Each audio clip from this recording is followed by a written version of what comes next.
So yeah, we try to have a good attitude around here. You'll find I'm one of the most positive Leafs fans you'll see on the internet.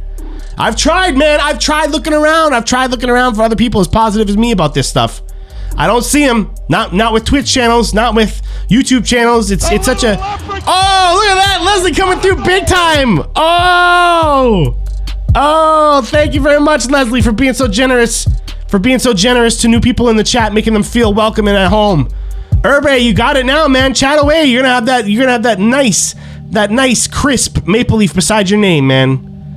You know what I mean? Welcome to the big leagues. Now, all thanks to Leslie. Make sure you give her a GG or something like that in the chat, maybe. I don't know how you guys say thanks, or you can just say thanks. I guess, there you go. Thanks for the gift sub. There you go. I just always figure there's a new way.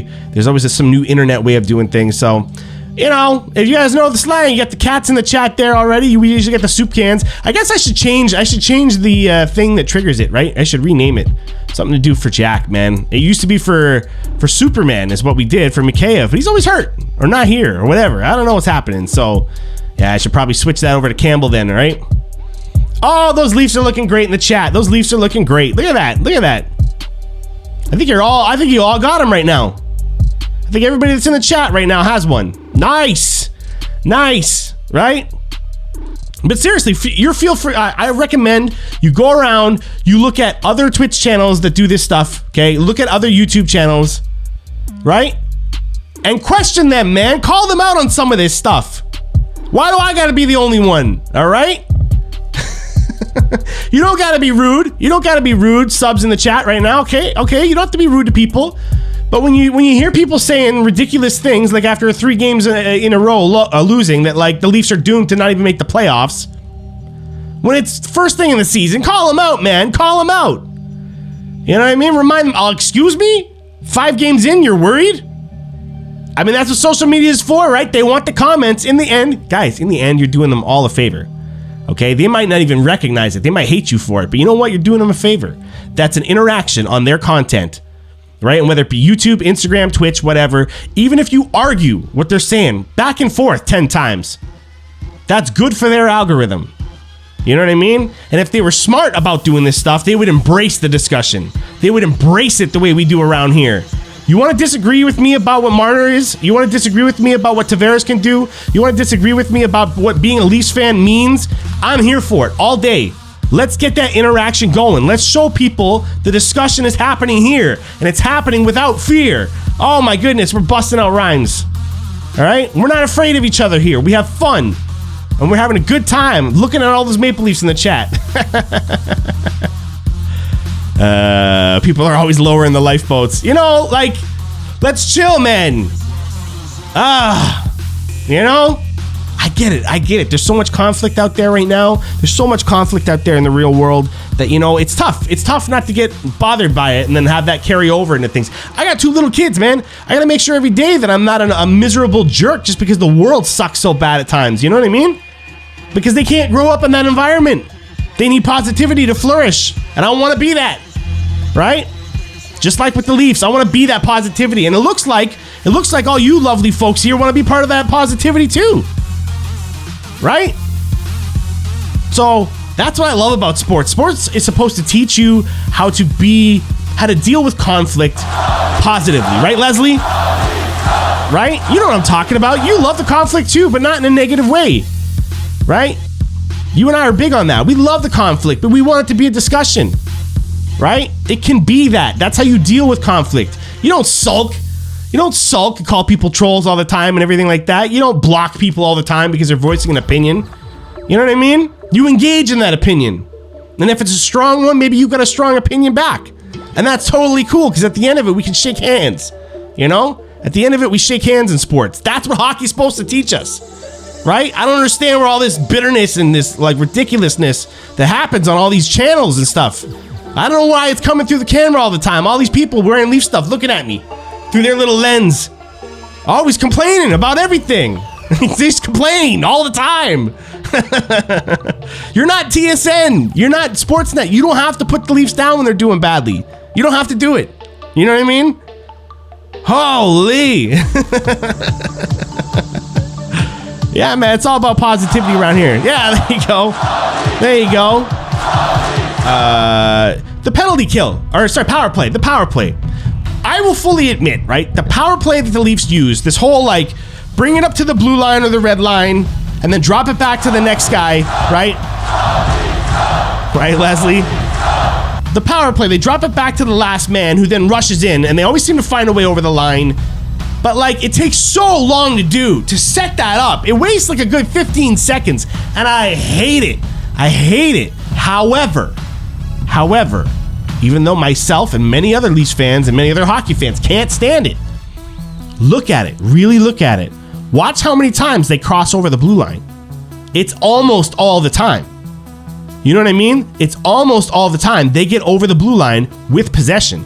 Now, they might lose it right away because they do something silly, or they mess up, or they trip, or they get covered properly, or whatever. You know what I mean? But when they do that move, it's almost a guarantee to cross the line with possession, which is more than I can say for a dump and chase. You dump it in, right, to get into the zone, you might not get it back. At least when you cross over the blue line with possession, you're starting off with the puck. That's good in theory.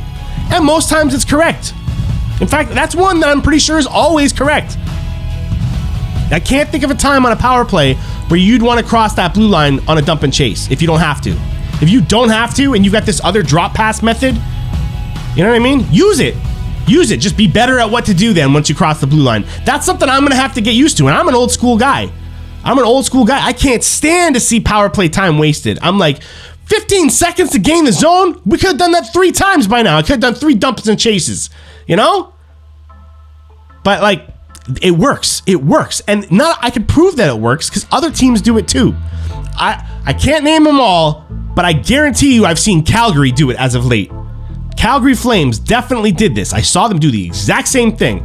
They have like, when I'm teaching kids hockey, I talk about 1, 2, 3, and 4, and 5, right? Like, not necessarily left wing and centers and stuff, but if you're closest to the puck, you're number 1. If you're the second furthest back, you're number 2. And everyone's kind of got a role based on that stuff, right? And it always seems to be that not even the number 1 ahead guy, but the number 2 will have the puck, right? Come up to the red line or the far blue line, and then chuck it back to the last D-man, who then brings it through everybody, and they cross over that line. Calgary's doing it too. And I know I've seen other teams, but Calgary's the only one recently that I committed to memory. And I was like, I'm going to bring this up on the show next time. That's a Calgary Flames move too. So we're not the only ones. You know what I mean? We're not the only ones. So even I can get too old for the game of hockey sometimes. And I think a lot of Leafs fans are old generation, old school people. And sometimes they don't even recognize that the game is changing before their eyes. And if they don't catch up, they're dinosaurs. You know what I mean? I ain't scared of no Philly. I ain't scared of nobody in this league right now. Like, scared of? Maybe Florida Panthers. And I can't believe I'm saying that, but maybe the Florida Panthers. But everybody else, I'm like, you kidding me? I'm not scared of any team. The Leafs can beat them all. They might not. They might not. They might lose horribly to some of these teams, but I know they've got the skill and the smarts to be able to beat those teams. Right? The Leafs are capable of playing at an elite level. Let's just see how consistent they can be at it, right? And the more consistent they get, the better they're going to be, right? It's in Philly. Okay, so we're on the road for this one, okay. But only one back-to-back, you think. Right. Scared of Gritty, yeah. See, okay, so like there's a funny thing, right? Like, you know what I mean? So Carolina was struggling to get fans in the building, right? Struggling to get their fan base riled up. So they went and started the Storm Surge, and everybody made fun of them for it, right? And I swear, around the same time, I thought it was after, but you could probably correct me if I'm wrong. All of a sudden, Philly comes out with Gritty, who, don't get me wrong, the concept of Gritty is the best. A mascot should be a troll like that, man. A mascot should be something, this entity of just constant taunting the other team. It's so hilarious. I love it when teams do this. A good mascot is what gets a fan base through tough times, man. And Gritty has been awesome at it. If he didn't look like such a dang freak, like he haunts my dreams, man. He haunts me at night. I don't like Gritty. He's freaky looking. He's weird. When he starts doing the waist thing like this with the big bloated waist. oh, I don't like it. I don't like it one bit. Make it stop. So yes, Gritty freaks me out. I don't like it. Okay, but I love the concept, and I think Philly's awesome for doing it. And I can't think of a better team to have a mascot like that. You know what I mean? Like, I like our Bear Carlton too, but like, where's his bite, man? You know what I mean? Carlton's too Carlton. He's too Coca-Cola. He's too holiday, like, hey, everybody, let's go tobogganing. Not in his appearance. I'm down for him to look that way. It's fine. He's a cute, cuddly teddy bear. The kids love him. But make him a jerk a little bit. All mascots should be jerks. They're the ones that do the trolling so that the fans don't have to. The fans don't have to fight because everybody's looking at the mascots getting into it with one of each other, you know? Taunting each other at each other's arenas and stuff like that, you know? I know they're not in the same building, but that's the point. You know what I mean? You have one mock the other when they're on camera at their own arena and stuff, you know? Carlton's too chill, man. Well, look at our Hall & Oates song when we score. That's what I'm saying. It's too chill. It's too chill. Whoever runs that building's atmosphere, like, they don't know how to hype people up, man. Bless the souls of the people that have to run the microphone, you know what I mean, and do those little giveaways and stuff like that. I really do like them, but that's such an outdated, lame format. Nobody cares, man. Nobody cares about giving away jerseys anymore. We really don't. It's not entertainment. No one's listening. Shut up. You know what I mean? And I don't mean the people, I mean the format. Stop it. Stop doing this to people. All right?